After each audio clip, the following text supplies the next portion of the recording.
تفسیر رضوان، ہم نے اس کتاب میں کچھ نہیں چھوڑا۔ سورہ انعام آیت نمبر 38۔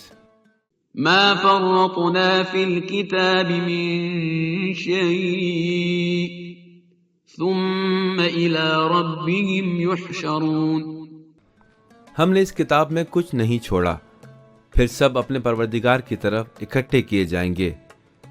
امام رضا علیہ السلام سے روایت ہے کہ آپ نے فرمایا، اللہ تعالیٰ نے پیغمبر کی روح اس وقت تک قبض نہیں کی جب تک انہوں نے دین کامل نہ کر دیا، اور قرآن کے جس میں ہر چیز کا بیان ہے نازل کر دیا، اور لوگوں کو جس قدر حلال و حرام قوانین اور احکام کی جو ضرورت ہے پوری طرح سے اس میں بیان کر دیے، کیونکہ خدائے متعال نے فرمایا ہے کہ کوئی موضوع قرآن میں نہیں چھوڑا گیا۔ مذکورہ بالا آیت اور روایت پڑھنے کے بعد شاید یہ سوال ہو سکتا ہے کہ کس طرح قرآن یہ دعویٰ کر سکتا ہے کہ اس میں ہر چیز کا بیان ہے۔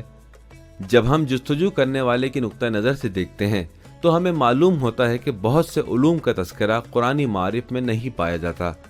بعض علوم جیسے ریاضی، طب، معاشیات وغیرہ کا اس میں ذکر نہیں۔ اس شبے کا جواب دینے کی خاطر ہر چیز سے پہلے ان آیت کی طرف توجہ کریں۔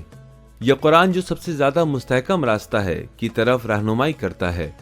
اللہ کی طرف سے نور اور واضح کتاب تمہاری طرف آئی۔ اللہ نے اس کی برکت سے ان لوگوں کو جو اس کی خوشنودی کی پیروی کرتے ہیں سلامتی کی راہ پر رہنمائی کرتا ہے، اور اپنے حکم کے ساتھ تاریکیوں سے روشنی کی طرف لے جاتا ہے، اور انہیں راہ راست کی طرف ہدایت فرماتا ہے۔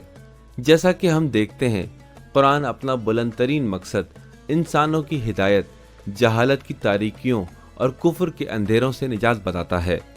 اس بات کو مد نظر رکھتے ہوئے جب وہ کہتا ہے کہ ہر چیز قرآن میں ہے، یعنی ہر وہ چیز جو اس عظیم مقصد کے لیے ضروری ہے قرآن میں مل سکتی ہے، نہ یہ کہ قرآن میں علم طب، علم نباتات، علم ریاضی وغیرہ ہونا چاہیے۔